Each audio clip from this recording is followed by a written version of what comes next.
60 ఏళ్ల జీవితంలో మీరు నేర్చుకున్నది ఏమిటి అంటే మీరేం చెప్తారు స్వామి? నాది, నాకు అని మనం అనుకున్నప్పుడు ప్రతివాడి దృష్టిలోనూ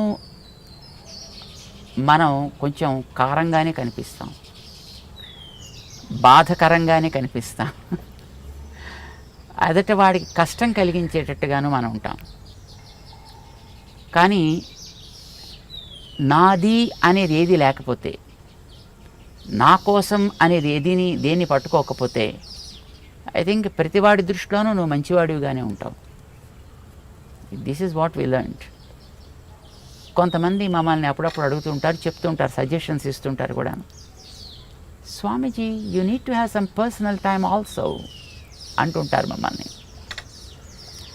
కానీ బట్ నాకు ఎప్పుడు ఏంటో, I think everything is my personal. Whatever I'm involved with, whatever I'm doing, I feel everything is my personal. When I am talking to you, this is my personal. When I am going to some place, that's my personal. So whatever activity we are involved in, that's my personal.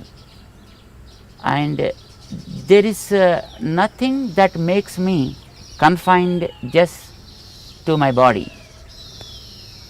So ఎప్పుడైతే మనం మన చుట్టూ ఉండేటువంటి సర్కిల్ని narrow చేసుకుంటామో అప్పుడు మనకి కష్టాలు ఎక్కువ అవుతాయి, బాధలు ఎక్కువ అవుతాయి, అండ్ అల్టిమేట్లీ దుఃఖాలు కూడా ఎక్కువ అవుతాయి.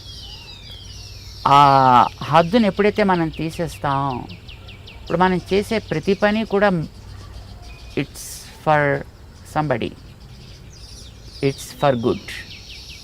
అలాంటప్పుడు మనం ఎవరిని కూడా పెద్ద బాధ పెట్టాము అని అనిపిస్తుంది. తాత్కాలికంగా కొంతమందికి బాధ ఉంటుంది. ఒక చోటకి మనం రావాలి అని అన్నారనుకోండి,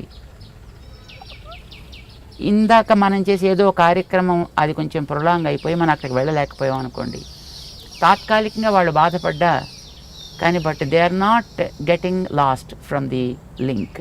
సో దే అండర్స్టాండ్ అల్టిమేట్లీ, ఓ మన దగ్గరికి వచ్చినా అంతే కదా, మన దగ్గరికి వచ్చినా మనతో పాటు కార్యక్రమంలో ఉన్నప్పుడు ఒకవేళ కార్యక్రమానికి ఆలస్యమైనా బట్ మనం బేర్ చేస్తున్నాం, వారు బేర్ చేస్తున్నారు కదా.